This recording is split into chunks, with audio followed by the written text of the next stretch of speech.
সুপ্রিয় দর্শক শ্রোতা মণ্ডলী, আপনারা এই মুহূর্তে আমাকে যে যেখান থেকে দেখছেন এবং পরবর্তীতে যে যেখান থেকে দেখবেন, আপনাদের সকলকে জানাই আমি প্রাণঢালা অভিনন্দন এবং শুভেচ্ছা। আজকে এতক্ষণ আপনারা বুঝতে পেরেছেন হয়তো আমি কি অন্য একটা বিষয় নিয়ে কথা বলবো, যেটাতে আপনার হেডলাইনে দেখছেন যে আমি লিখেছি এদেরকে কাজে লাগানো হচ্ছে না কেন, এবং ছবিতে আপনারা 10 জন ব্যক্তির ছবি দেখতে পাচ্ছেন। এবং আমি এই থাম্বেলটা করা এবং এই হেডলাইনটা দেওয়ার কারণ হচ্ছে যে আপনারা সবাই জানেন এদেরকে, এই 10 জনকে আপনারা সবাই চিনেন। কেউ না চিনেন যে তা না, এদের সম্বন্ধে সবাই খুব ভালোভাবে অভিজ্ঞ।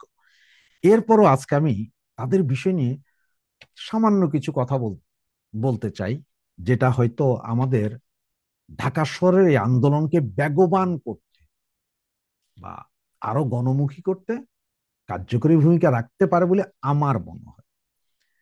আমি বিগত 3 মাস যাবত আমার যতগুলো সোর্স আছে সমস্ত সোর্সকে কাজে লাগিয়েছিলাম, এবং কাজে লাগিয়ে আমি এই জিনিস বের করতে পেরেছি। এরপরে আপনার অন্য প্রশাসনের কিছু সোর্স থেকে আমি কিছু নথি দেখতে পেরেছি যে এই নথিতে সর্বোচ্চ লেভেলে কোন 10 জনকে প্রশাসন রেখেছে, এবং আমার সোর্সরা কোন 10 জনের বিষয়ে সবচেয়ে বেশি মার্ক দিয়েছে, সেই বিষয়টার উপরে ভিত্তি করে আমি টোটাল এটা করেছি। দীর্ঘ 3 মাসের তদন্ত বলতে পারেন আমার, এটা ফসল, তদন্তের একটা ফসল, যেটা আমি হয়তো সারা বাংলাদেশ ভাই করা সম্ভব না, গরিবের ছেলে। সুতরাং ছোট্ট শুধুমাত্র ঢাকা শহর, কারণ ঢাকা শহরে আন্দোলন চাঙ্গা মানে সারা বাংলাদেশে আন্দোলন চাঙ্গা। এই জন্যই এই ভিডিওটা বানিয়েছি। এই ভিডিওটা আপনাদের অনেকের কাছে ভালো লাগবে, অনেকের কাছে খারাপ লাগবে। যাদের কাছে খারাপ লাগবে তাদের কাছে আমি দুঃখ প্রকাশ করা ছাড়া কিছু নেই। আর যাদের কাছে ভালো লাগবে তারা প্লিজ এই ভিডিওটা সর্বোচ্চ শেয়ার করুন এবং চ্যানেলটাকে সর্বোচ্চ সাবস্ক্রাইব করুন, যাতে পরবর্তীতে আমি অন্যান্য অঞ্চল নিয়েও এই কাজটা করতে পারি। এখানে যে থাম্বেলে আপনার বাম পাশ থেকেই দেখছেন যে সাবের হোসেন চৌধুরীর কথা। সাবের হোসেন চৌধুরীকে দেখিয়েছি আমি ছবিতে। জাহাঙ্গীর আলম গাজীপুর, তাকে দেখিয়েছি। আইভি নারায়ণগঞ্জ আপনারা জানেন। সাইদ খোকন পুরনো ঢাকা, নজরুল ইসলাম বাবুল, সম্রাট এবং নিখিল যুবলীগ নেতা বা সেক্রেটারি, সোলেমান হাজি সেলিমের ছেলে, এবং শাহিন এবং লিয়াকত শিকদার। আমি এই 10 জনের কথা বলেছি। তো কি কারণে আমি এই 10 জনের কথা বললাম? দেখেন, এক নম্বরে যে সাবের হোসেন চৌধুরী, উনি সাবেক মন্ত্রী ছিলেন এবং আপনার এশিয়া বা পুরো ইয়েতে যে আপনার স্পিকার যে বডি আছে সেটার সভাপতি করছেন অনেক বছর, এবং সজ্জন ব্যক্তি, পয়সাও আছে, ব্যাপক জনসমর্থন আছে সাবের হোসেন চৌধুরী সাহেবের, এবং তিনি সাবেক মন্ত্রী ছিলেন, প্রধানমন্ত্রীর সাথে খুব ভালো সম্পর্ক। 2 নম্বরে জাহাঙ্গীর আলম। জাহাঙ্গীর আলমের বিষয়ে আসলে বেশি কথা বলার দরকার নেই, কারণ আপনার গাজীপুর সিটি কর্পোরেশনের সর্বশেষ ইলেকশনটাই দেখেছিলেন। গাজীপুর সিটি কর্পোরেশনের মেয়র ছিলেন এই জাহাঙ্গীর আলম। এরপর ওনাকে বহিষ্কার করা হয়।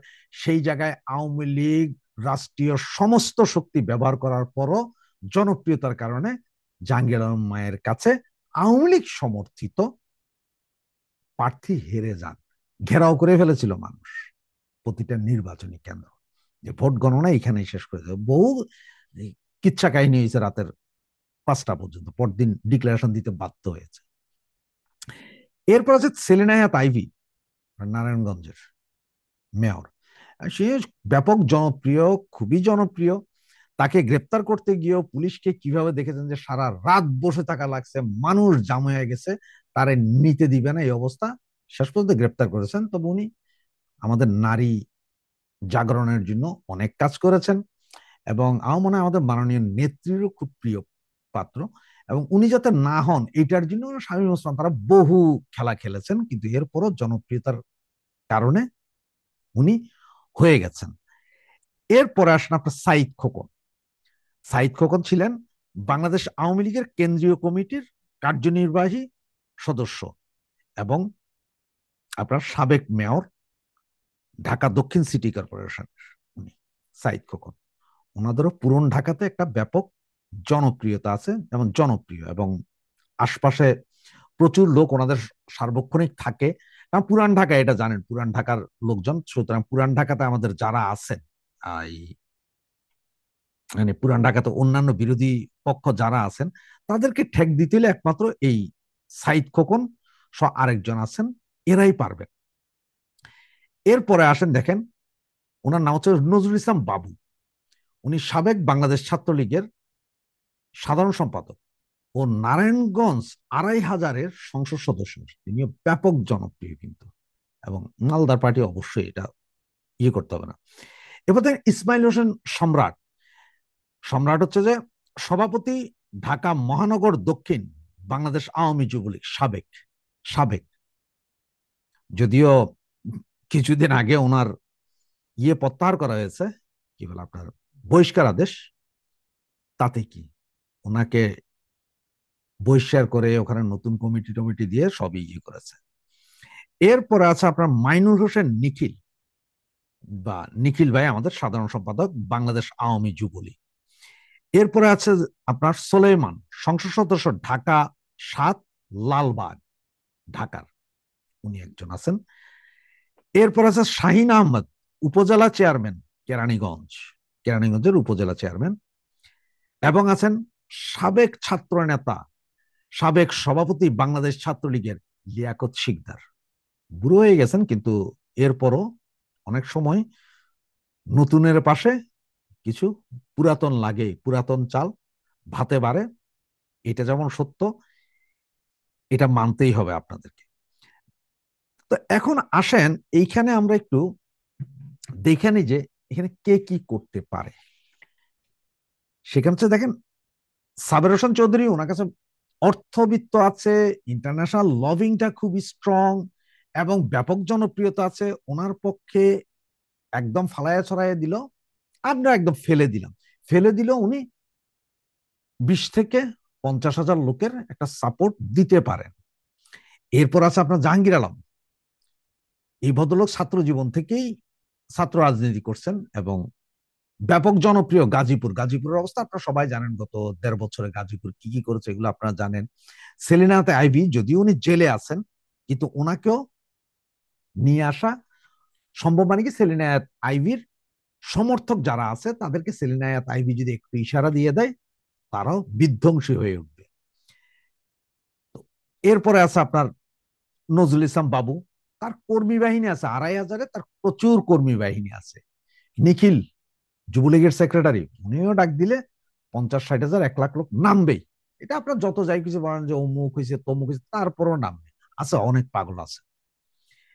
সোলেমান, যিনি বললাম যে পুরান ঢাকায় তার ইমেজ অনেক ভালো, ব্যাপক ইমেজদার একটা লোক, এবং পুরান ঢাকাতে ওনারা কাঁপাইতে পারবেন। যদি জেলে আছেন, এখানে আইভি জেলে আছেন, সুলেমান জেলে আছেন, কিন্তু তারা কাঁপাতে পারবেন, এমন ভাবে কাঁপাইতে পারবেন যে এটা আপনার বলার অপেক্ষা রাখে না। সম্রাট, কিছু নেই, ঢাল নেই, তলোয়ার নেই, নিধিরাম সর্দার মতো। যদিও প্রত্যাহার, আপনার বহিষ্কার আদেশ প্রত্যাহার করেছে, তারপরও ঢাল তলোয়ার কিছুই নেই, কারণ সে কমিটি এখন কিছুই না, এজ এ মেম্বার হয়তো হইতে পারে। কিন্তু এরপরও সম্রাট যদি ডাক দেয়, লাখখানিক লোক ঘুমের ভিতরে হলো হাজির হবে। সম্রাটের ডাকের অপেক্ষায় আছে অনেক লক্ষ লক্ষ যুবলীগ কর্মী।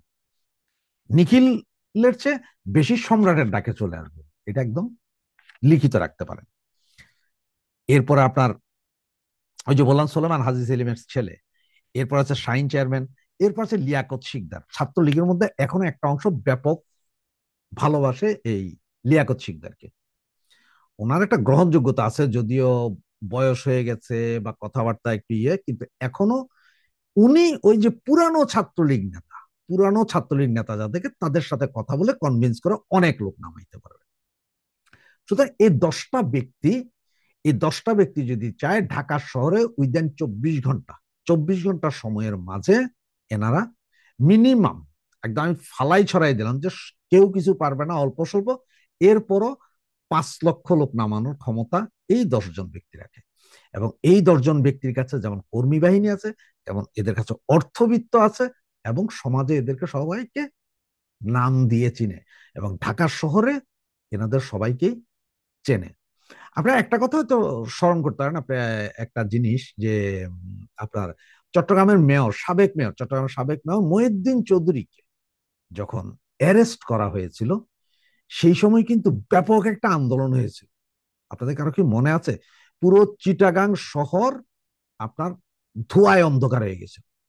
মাত্র 40 মিনিটের ভেতরে চিটাং এয়ারপোর্ট থেকে শুরু করে বিমান অফিস, মানে কোনো এরিয়া বাদ ছিল না যেগুলো আপনার আগুন লাগাই দেয়নি, ভাঙচুর করে নাই, বিধ্বংসী অবস্থা। মানে খালেদা জিয়ার গদি কিন্তু সেদিনই নড়ে গেছিল মহিউদ্দিন চৌধুরী অ্যারেস্টের পরে, এবং এটা সারা বাংলাদেশের সমস্ত পেপার, ইন্টারন্যাশনাল মিডিয়াতে আসছিল এই কাহিনী। উনি ছিলেন ওই রকম জনপ্রিয় নেতা, যার জন্য এট এ টাইম ঝাঁপাইয়ে পড়ছিলেন। ঠিক এই 10 জন দ্বারাও এই ধরনের না, এটা আরো বিধ্বংসী কাজ করানো সম্ভব। আপনারা তো অনেকে আমরা বলতে পারেন যে ভাই এই 10 জন এই 3 আগস্ট, 4 আগস্ট, 5 আগস্ট কোথায় ছিলেন? এরা সকলেই ছিলেন, কিন্তু নির্দেশনা ছিল না এনাদের উপর। যার কারণে কি করবেন? এরপরও অনেকে মাইটদের খেয়েছেন, যেমন আপনার এই যে ইয়ের কথা বললাম, আপনার গাজীপুরের মেয়র, সে মাথা টাথা ফাটাইয়া সিঙ্গাপুরে যাইয়া 104টা সিলাই নিয়ে আইসা অনেক কিছু গেছে। দেখেন, এই 10 জনকে কাজে লাগানো দরকার। আর এই 10 জনকে কাজে লাগাইয়া আন্দোলন চাঙ্গা করার জন্য আমার যেটা মনে হয়, আপনাদের হয়তো মনে হইতে পারে যে এই 10 জনের জন্য শেখ হাসিনা, আমাদের মাননীয় প্রধানমন্ত্রী জননেত্রী শেখ হাসিনার সরাসরি কমান্ডের দরকার, যে আমাদের মাননীয় প্রধানমন্ত্রী এদের নির্দেশনা দিবেন, এরা জাস্ট রিপোর্টটা সরাসরি সুপ্রিম অথরিটি মাননীয় প্রধানমন্ত্রী শেখ হাসিনার সাথেই করবে। এরা কেউ যে ওনার সাথে দেখা করার দরকার না, একটা গ্রুপ করতে পারে, ছোট্ট একটা গ্রুপ, যে এই 10 জনের গ্রুপ, আসো আমি তোমাদের 10 জনের সাথে কথা বলবো। কথা বলবেন ওনাদের সাথে, যা নির্দেশ দিবে তা, কোনো ভায়া নাই, কোনো মিডিয়ার দরকার নেই, মানে মাঝখানে কেউ থাকবে না। জননেত্রী শেখ হাসিনা প্লাস এই 10 জন, যে তোমাদের এটা বইলা দিলাম, এইটাই ঘটাইতে হবে, তোমাদের এটা বইলা দিলাম, এইটা করতে হবে, তারা ঘটাই হবে। আপা আমরা এটা করে আসছি, এই নেন আপনার রিপোর্ট। এইভাবে হইলে আমার মনে হয় সবচেয়ে ভালো হয়। কারণ আপনারা তো অনেকে আবার বললেন, ভাই আপনি এই 10 জনের নাম দিলেন, ছবি দিয়ে দিলেন, এটা তো ক্ষতি করলেন দলের। তাদের আমি বলবো আপনারা সবাই পাগল। তার কারণ কি জানেন? আপনি আমার চেয়ে সারা বাংলাদেশের সমস্ত প্রশাসন এই 10 জনের উপর এমনি চোখ দিয়ে রাখছে, এই 10 জন যে কোনো মুহূর্তে ঘটাইতে পারে কিছু, এই 10 জন ঘটাইতে পারে, এটা তাদের মাথায় আপনার আমার চেয়ে বেশি আছে। এবং তারা জানে যে এরা ঘটাইতে পারে, এবং এরা ঘটাইলে যে সক্ষমতা বাংলাদেশ পুলিশ বা বিডিআর এর নাই, সেটা ওরাও বুঝে। আর এর মধ্যে বেশি খুশি হওয়ার দরকার নেই, বলছে যে 50% বিডিআর এই সেনাবাহিনী তুলে নিয়ে যাবে, এটা খুশি হওয়ার দরকার নেই। এইটা হয়তো আর একটা চাল হইতে পারে, আসলে তুলবে না, যে তোমরা নামো, নামার পরে আমরা কেসকি বান্দির পোলা গয়া মারবো, এটা হইতে পারে। আবার যদি তুলে ফেলায় তাহলে তুলেই ফেলাইলে এটা শকর আলহামদুলিল্লাহ, ওইভাবে বলতে পারে। তবে আপনাদের কি মনে হয়, যারা আমাকে দেখেন বা যারা আমার কথাগুলো শুনেন, তাদের কাছে কি মনে হয় এই যে 10 জন ব্যক্তির নাম দিলাম, এই 10 জন ব্যক্তি কিছু একটা করার সক্ষমতা রাখে কিনা, মানে ঢাকা শহরে কিছু করার? পুরান ঢাকা কন্ট্রোল দিতে হইলে এই যে হাজি সেলিম, সুলেমান শাহ, এদের লাগবে, পুরান ঢাকার অরিজিন লোক লাগবে। নারায়ণগঞ্জ ঢাকা শহরের ঠিক কাছাকাছি ওইখানের লোক লাগবে, ওরা জনবল দিবে। গাজীপুর লাগবে লোক, চতুর্দিকে যদি বন্ধ হয়ে যায় কি করবে সরকার? মাঝখানে তো সম্রাট, নিখিল, বাকিরা আছেই। শুধু এই 10 জনকে নিয়ে একটা ছোট্ট গ্রুপের মতো কইরা এদের উপরে নির্দেশ হয় কিনা, এক কাক না যে আপনি এটা করতে হবে তা না, একই দিনে 10 জনের লাগাইতে হবে, ঢাকা শহর কলাপস করে। সেটা সম্ভব। তবে সেটা আমাদের করতে হবে আমাদের তো জননেত্রী, আমাদের মাননীয় প্রধানমন্ত্রী শেখ হাসিনা। আমি জানি না এই ভিডিওটা ওনার কাছ পর্যন্ত পৌঁছবে কিনা। যদি এই ভিডিওটা কেউ বা কারো হাত ধরে যদি পৌঁছায়, তাহলে আমি আমাদের মাননীয় নেত্রীকে বলবো, আপনি আমার দেওয়াই 10টা লোক নিয়ে একটা বার চিন্তা করেন। আমার মানে 5টা দিনের জন্য তাদেরকে আপনি সময় দেন, 5 দিনের ভিতরে তারা কেউ কিছু করতে পারে কিনা দেখেন। কারণ আপনি তো সবসময় বলছেন তারুণ্যের দরকার, এদের সবই এখনো তরুণ, 50-55-এর ভেতর আছে, এখনো আসলেই তরুণ এরা। এদের দ্বারা কিছু একটা করা সম্ভব হয়তো, এরা কিছু একটা ঘটাই দিতে পারবে। কারণ আমাদের এখন দরকার হচ্ছে যে রিদম বুঝা, রিদম বুঝা। আমাদের যেমন বুদ্ধিজীবী দরকার, যারা কথা বলতে পারবে, বুদ্ধি দিতে পারবে। আমাদের এমন লোক দরকার যারা টক শোতে যায় ফাটাইতে পারবে। আমার এমন লোক দরকার যারা জীবনের বাজি নিয়ে মিছিল করতে পারবে, করতেছে অলরেডি। আবার আমার এমন লোকও দরকার যারা গুন্ডামিও করতে পারবে। কারণ আপনারা সবাই ভালো করে জানেন, রাজনীতিতে গুন্ডামি, হুন্ডার গুন্ডা ছাড়া রাজনীতি চলে না। আজকে মবের ভয়ে ভয় পাচ্ছি আমরা, তার কারণ হচ্ছে ওরা গুন্ডার মতো আসছে। আমরা যদি পাল্টা প্রতিঘাত করতে না পারি, কিছুই হবে না। সুতরাং এই যে 10, 11, 12, 13, এই যে আমাদের প্রোগ্রামের একটা ডাক দেওয়া হইলো, আওয়ামী লীগ, ছাত্রলীগ, যুবলীগ সবাই ডাক দিল, সবাই নামেন, কিন্তু এই 10 জনকে আটঘাট বাইন্ধা নামান যে তোমরা আমাদের সাথে আসতেই হবে, দেশ বাঁচাইতে হবে, দল বাঁচাইতে হবে। এবং এটা একমাত্র মাননীয় প্রধানমন্ত্রী জননেত্রী শেখ হাসিনার দ্বারাই সম্ভব, এই 10 জনের সাথে সরাসরি কথা বলে পুরো বিষয়টাকে সেটেল করা। কারণ ভায়া মাধ্যম হয়ে গেলে তখন ওই বাকিরা নেতা হইতে চায়, কষ্ট করবে একজন, খায়া নিবে আরেকজন, এই অবস্থা হইতে পারে।